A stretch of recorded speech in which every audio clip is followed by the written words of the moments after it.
punch it.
Good morning. So I didn't really do much narration yesterday, but that's okay. So first day, or actually no, second day of the camping trip. First night camping last night. You can see the tent here. Had a pretty good night, getting used to the new air mattress and some new camping gear that I have, but overall pretty good. This location is super beautiful, this Jumbo Rocks campground. Really like staying here in Joshua Tree. Temperatures were good, wasn't too cold. So yeah, had a really good night. Just having my morning coffee, my little collapsible silicone cup here, and make a little bit of breakfast and then get back on the road. So the plan for today is to ride out through Joshua Tree and then get up to, I'm going to be going to the Mojave Desert all day, and then I'm staying in the west side of Death Valley National Park in Panamint Springs. That's where the Adventure Rider Rally is being held. So yeah, should be a great day. Looks like pretty warm temperatures, clear skies, nothing really to complain about. And the bike is doing amazing. I love this bike. It's a great traveling bike, except for wind buffeting, which we'll talk about later. Catch up with you soon. There's one funny thing I forgot that I can embarrass myself with. So you see how this thing is supposed to be a cup, right? Well, so it goes on the bottom of the stove like this. I bought this new MSR stove. It's like a cup that fits on the bottom here, so that's really nice. Well, I didn't realize that it was on there, so I stuck the whole thing with the plastic on to the stove like this and lit the stove, and I was like, why are there flames coming from my stove? And then I realized I burnt the plastic cup. So brand new stove. The stove still works, I just don't have a cup anymore. So oh well, lesson learned.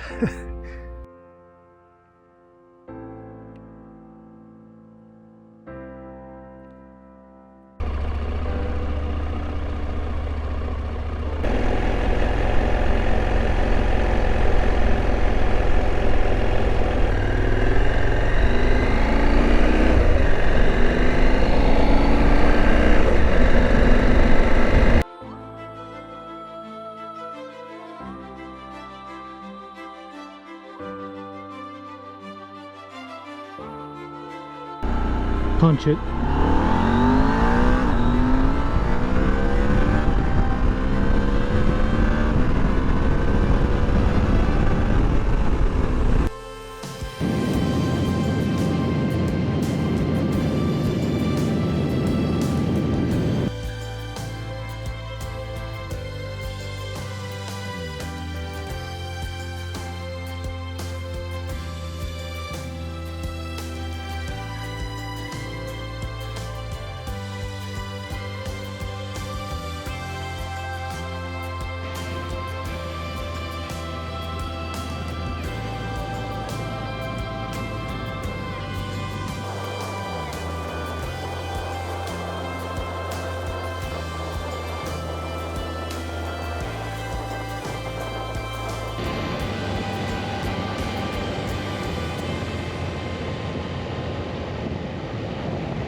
Adventure and dual sport riders from all over the United States came out to this 3-day rally hosted by advrider.com. David? I love checking out all the different bikes and all the different camping gear and talking to all my friends, old and new, about their adventures and experiences taking these kinds of trips. Yeah. I fell in the rocks. Here's a Yamaha T7. I really miss mine. This is my friend David's, and look, he has the best sticker in the world on the bike. Well, you got that sticker. That's what saved you. I'll tell you what, though, you're gonna have a much better time riding this home than I will. Than any of the rest of us. I'll trade you bikes right now. I'll ride this home, and you can ride the Husky. We are not riding this back home anyways. We're just putting on a trailer. Really? Oh. Yeah. In that case, here, take my Himalayan back for me. Yeah. I'll ride the Yeah. Oh, man. Yeah, I know. I miss my GS right now that I have to ride home. So. Yeah, I bet. The Husky's just so noisy. Like the windshield is horrible. I do like this 40th version. Every time I see one of those, that like black and yellow livery. Number one, I think yellow jacket, but number two, I think it just looks great. Black and yellow is such a great combination. I agree. Yeah. Really? Well, that's what they've. Yeah. Yeah, it looks fantastic. The 800 GS looked really good in that when they did I it. love these things. This is my friend Ken's Royal Enfield Himalayan. He's put a lot of miles on it, and he really, really loves beating the heck out of this bike and riding it everywhere, as you can see here. I really respect people who ride this bike. It doesn't have a lot of horsepower, but it has a ton of character, and it takes riders all over the world. Let's walk around camp and take a look at a few of the other bikes. A lot of people choose dual sport bikes these days. This is Father Crowley Point overlooking Death Valley on Highway 190. The view seems to go forever.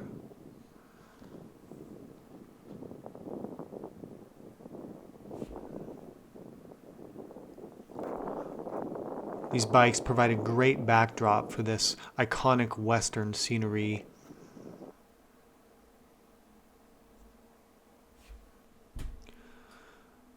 From there, we started to make our way up into the White Mountains to check out the ghost town of Cerro Gordo. All the time riding up this mountain, you have the backdrop of the Sierra Nevada and the Owens Valley, and it's just incredibly, incredibly beautiful. Jeeps are also very common on this type of route. If you're not familiar with Ghost Town of Cerro Gordo and the YouTube channel Ghost Town Living, you really should check it out. It's a fascinating story. Essentially, it's kind of an abandoned mining town that's being rejuvenated by the new owner.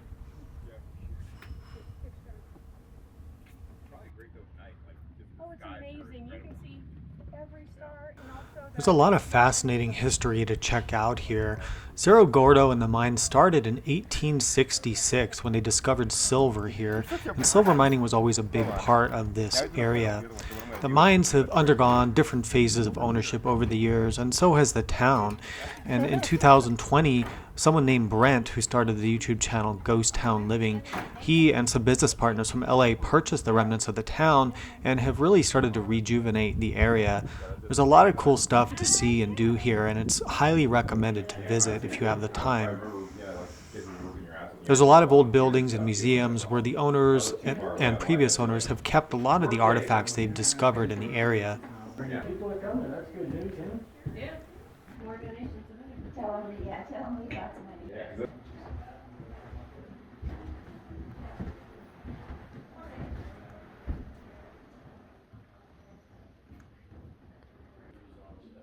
If you're in this area, there's also a lot of other cool history and cool places to check out, including the abandoned salt tram, which transported salt from the Saline Valley up over the White Mountains and down into the Owens Valley. It's a very, very fascinating story and something that I showed a little bit in one of my Death Valley videos last year. The views from this area continue to be stunning as you descend down the mountain back towards the Owen Valley. Those are the Sierra Nevadas in the distance, including Mount Whitney.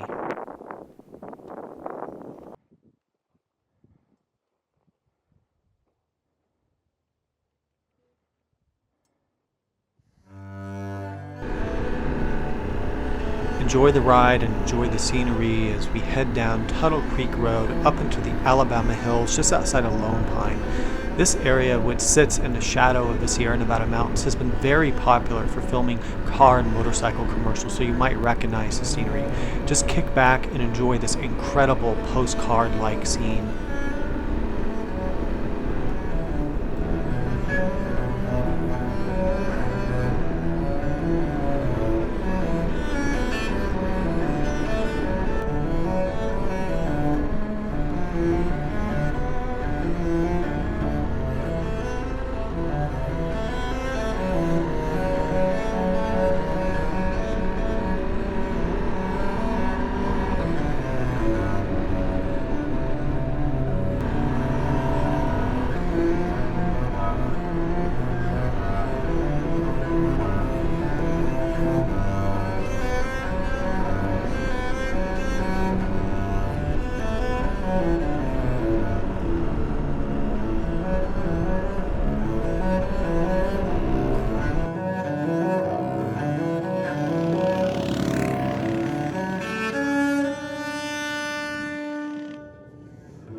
Dirt roads crisscross this whole area, and a lot of people use this area for dispersed remote camping.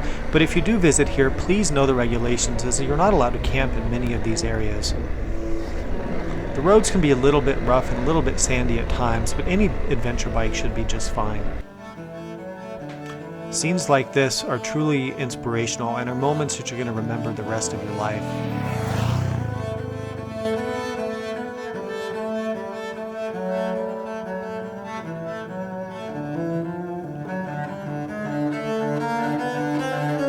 Sometimes you come across a scene that words just cannot describe.